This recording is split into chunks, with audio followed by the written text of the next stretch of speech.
Yo, what's up, everybody? This is Big L. Just wanted to post another video. Things just keep happening, and these racist things keep happening, and these murders keep happening. And it's sad. I just put up a video, actually I'm posting it up now, about the incident with Ahmaud Arbery. And it's so sad that these murderers, the people who killed him, have gotten away with this for weeks. And nothing has happened. No charges were filed until the video surfaced weeks later. So all the information has been known. These people have been, walking the streets free for weeks until a video surfaced that finally, shows exactly what happened.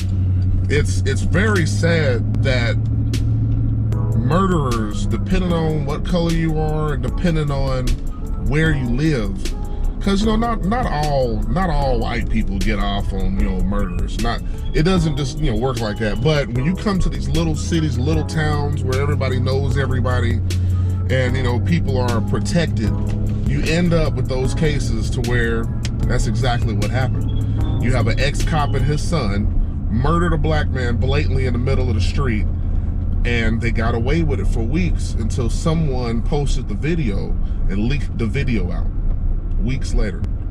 Now all of a sudden, after an outcry, it wasn't like as soon as the video was leaked you saw these people in jail. No, after an outcry, now charges are filed. It's ridiculous.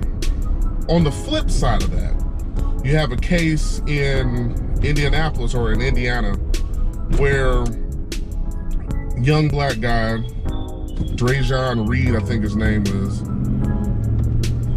you running from the cops, and he had the whole video on a live stream on Facebook. Now the cops say one thing, say that he shot at him and that's why they shot and killed him. But if you watch the video, which I watched the entire video is like 30 something minutes long, and the entire incident, you don't hear him talking about shooting the cops. You don't hear him talking about anything other than not wanting to go back to jail. And he even said that he needed some people to bond him out of jail on the tape, as he's driving along and running from the cops. Then he gets out the car and he's running, and you hear it sound like a taser go off. And then right after the taser go off, you hear a couple dozen shots fired. Now for me, I didn't hear a shot. The whole time he had his phone live streaming, and he was running with his phone. And you see him for a second, then you see the sky. But you didn't hear any gunshot come from close to the phone. All the gunshots you hear are from a distance away.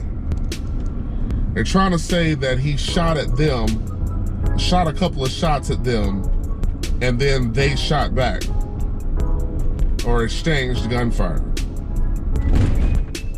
With that, they say now that they found a gun, and the gun is one that he's had in, I guess, other videos on Facebook or whatnot.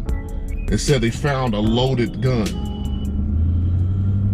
I don't know about you, but running from the cops, and it was 3 or 4 cop cars that were chasing him, and running from the cop, holding a cell phone, being tased, all at the same time. I can't see him grabbing a gun and shooting at the cops. That's just me personally. It sounds like another murder that they're trying to cover up. And on top of that, one of the police officers that was heard during the video, after they shot and killed this man, they didn't realize that the phone was still on, it was still live streaming. And one of the cops disgustingly says and jokes about it being a closed casket funeral. It's gonna be a closed casket funeral and laughs. Why is the murder of a black man and seeing a dead body in the middle of the street or wherever you at, you're standing in front of a dead man, bleeding, head jacked up, body jacked up, bleeding from bullet wounds that y'all just put in him, and you can joke and laugh? That cop should be fired immediately. If he was the one that shot or not, for to be able to say something that disgusting in front of a dead body is ridiculous. And that person needs to be fired immediately. Now, other than that, you know, the sad part of it is there are a lot of young black men who take their lives for granted. Now, you have to realize, on the flip side of all of this, you have to realize that even a good police officer, you know, you have to make a snap judgment when someone jumps out of a vehicle and starts running.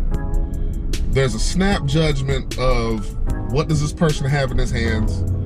You know, is it a gun or not? I can get sometimes, depending on the situation, you might not be able to tell if it's a gun or not. You know your life is some blah, blah, blah. That'll come out, you know, and all of them know exactly who said what. But, you know, it's sad that that's how it'll go. Other than, I know there's a case now where they're going to try to fire 2 IMPD officers in Indianapolis for domestic battery, and another one's got some other misconduct charges. And so, I mean, I get that you're trying to do right on one end, but it's supposed to be, you're supposed to do right regardless on all sides. So if you're going to do those, you know, get those cops out of there because they're bad cops, then you need to talk to this cop and get him straight. Either get him out of there or get him straight. There needs to be a training for so many police officers. It's really scary. It's like I said in the last video, it's scary that when you do get pulled over by police officers, you don't know which officer you're gonna get. You don't know if you're gonna get a seasoned veteran who's a good cop that knows tact, you know, has good tact, knows what to do in these situations, and has a good partner with him. Or if you're gonna get a racist cop that really doesn't care about your life at all, period. Or you get another cop that just want to put a notch on his belt.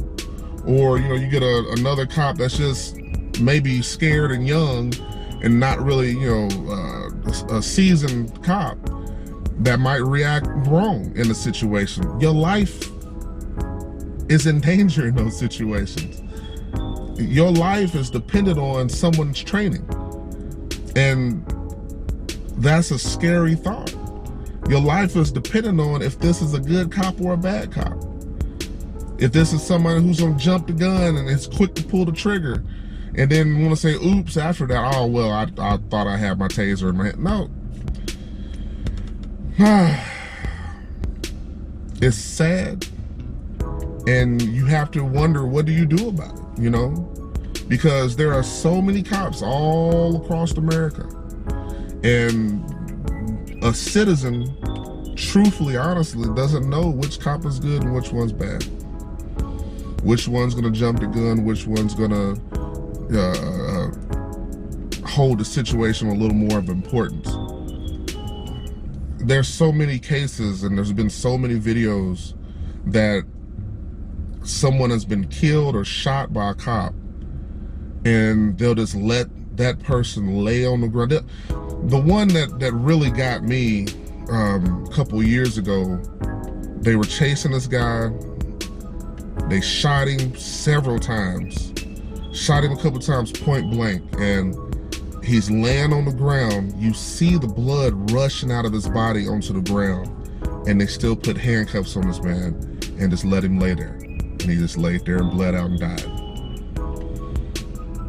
I remember when I used to do security that they told us that once you put someone in cuffs, that you are responsible for that person, that person's livelihood, and that person's life.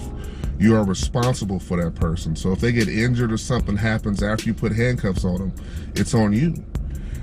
Why is it that you can dump your whole clip of bullets into someone's body, and you have no compassion for that person?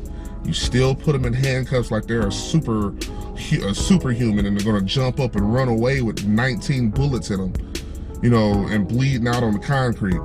You just put cuffs on them and wait for somebody to get there. You know, you don't worry about applying pressure and anything. You don't worry about anything. It's just the fact you stop the perpetrator, and there he is. You know, go get him. You know, it's sad, and this is just another case. You know, it's another case of bad judgment on Mr. Reed's part, and snap judgment on the officer's part, and the snap judgment is to kill.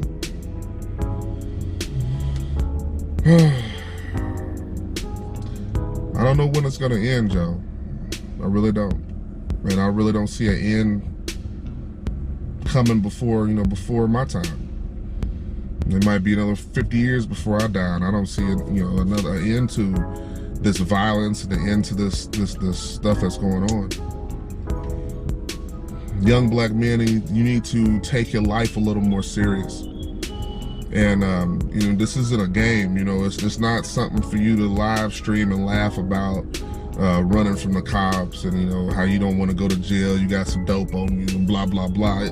It's not a game. And I'm sure that Mr. Reed didn't think that he was going to be dead, but it shows that he didn't think. And it's sad, and I feel real sorry for his family, and if he had kids or whoever, people close around him. I feel sorry for them, because this is an instance where he didn't take his life serious. And I hope that you all learn from that and start taking yours serious. Take your friends' life serious. And when your friends are gonna do something stupid, tell them, hey man, listen, I love you. You're my boy, and I don't want you to die on something dumb, man. That's being a man. That's being a friend, a good friend. Not just somebody out for a laugh. But it's time to take life and take these things serious, y'all. Because you get tired of seeing young people die for nothing.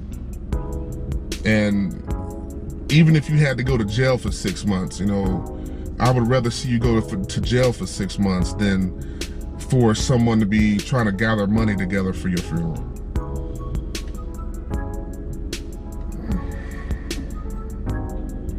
I hope y'all, during this COVID-19 situation, I hope everybody's being safe. Social distancing is a must. Wash your hands, put your mask on, put your gloves on, y'all.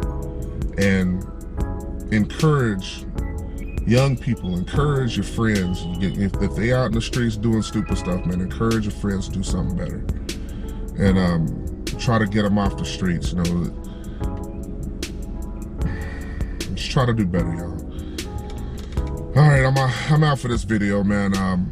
Please hit the like button, subscribe, hit me up on all other social media, and guess I'll see y'all in the next video, y'all.